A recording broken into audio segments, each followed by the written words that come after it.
All right, so in this lecture, we're going to talk about some ways to generate new ideas and how to help you overcome artist block. Now, the first thing that I like to think about is to honestly just not even give artist block the credit of existing. Because as an artist, especially if you want to do this for a profession, it doesn't really work to just say I have artist block. I mean, in any other profession out there, whether it's an architect or an accountant or a firefighter, you would never hear an accountant say, well, I have accountant's block. I'm just having a hard time thinking of how to do my job. And as an artist and a professional, you can't really do that either. We just need to start painting and start drawing. And sometimes we're going to draw bad, crappy stuff, and it's going to take a minute for us to practice or get better or just work out sort of the bad drawings. But if we just tell ourselves, we're trying to draw and... we're trying to draw, and we just tell ourselves, oh man, this just isn't working because, well, I have, artist block, and so I guess I'm just going to take a break and, kind of wait it out. Well, it doesn't really work like that. You're just going to keep drawing bad drawings over and over and over again every time you try and sit down and draw because you haven't drawn through the artist block, as I like to call it. So a good analogy I like to use is if you have ever been somewhere where, I'm trying to think of an example, where like the water maybe doesn't run very clean, or like a really old house where the pipes are kind of rusty. You turn the water on, and at first it's kind of brown, right? The water might be brown. And your first reaction might be to just, oh, that's gross, turn it off. But if you do that, every time you come back and turn the water on, it's just going to stay brown. The way to get to clear water is to just let the brown water run through and keep running through until it finally turns clear. And it's the same way with artist block. You just have to keep drawing and painting and getting the bad ideas out and the bad drawings out until it starts to run clear again. And it's not fun, it's a pain, but if you don't do it, you're just going to be sitting with brown water forever, basically. So there are some fun games, though, that I like to do that can help spark ideas and help you kind of start coming up with some possible creative avenues. So, first one I like to do is called the line game or the squiggle game. And what we're going to do, we have this line here. We are going to just try sort of sketching. We have this line, you're going to turn it into something. You can turn it into whatever you want. And you don't have to be perfectly following the line, but use this as your reference point or your state of inspiration. You can be as true to this line as you want or as creative as you want, but in any case, we're going to use this line and try and create something out of it. You can turn the line however you want. You can rotate it around. It's totally up to you. Drawing it from whatever angle you want. Use it in any way you want. But let's go ahead and start sketching. So I see right away immediately some sort of creature. Go figure.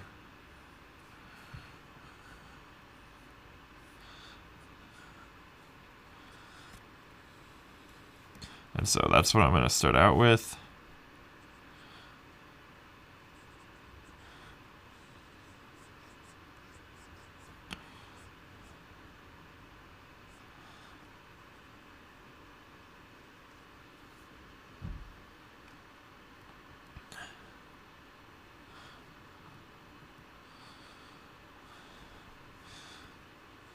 Okay.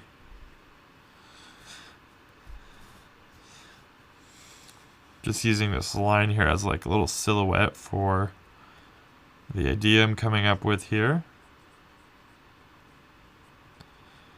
And I'm keeping it really loose because the main purpose of this is just to help me sort of generate an idea, and then if I find something I like, I can take that and start to run with it a little bit more and define it.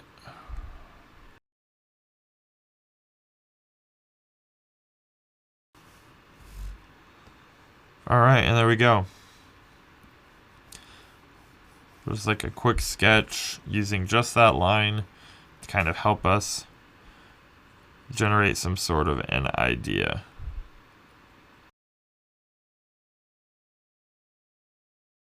There's one idea. That's one way to create ideas. Go ahead and take this drawing and this line and sort of come up with your own thing. The other one is to use everyday household objects and try and get inspiration from them. this is probably one of my favorite ways.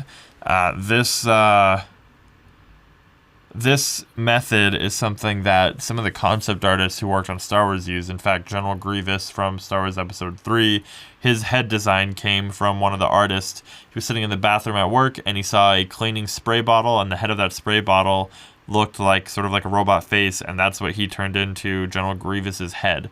So there's a lot of inspiration you can find from everyday objects. And so let's just do a quick sketch with this staple gun. I thought that had a cool shape. And once again, you don't have to keep it exact, but, you know, do whatever you want with it. See what you can come up with.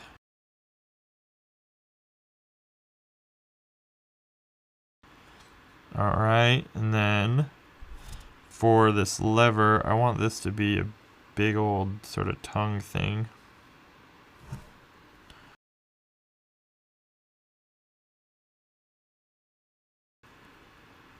I'm going to go ahead and just move this over.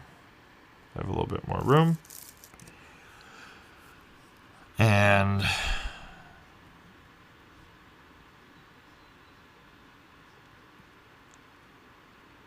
actually, let's keep going with the shape here.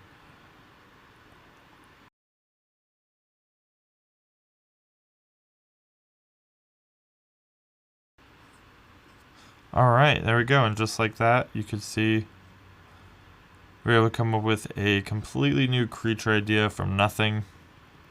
I mean, not from nothing, but just from looking at a, you know, simple object. And the cool thing is, I mean, yeah, it's a game, but the point of the game is to help you come up with ideas. So it's not like you have to stick exactly to the staple gun, right? You could just use that as for inspiration. So maybe use this as sort of like a really rough sketch or a thumbnail. And then you decide to kind of make some variations or go off on a different path based off of this and kind of create your own thing.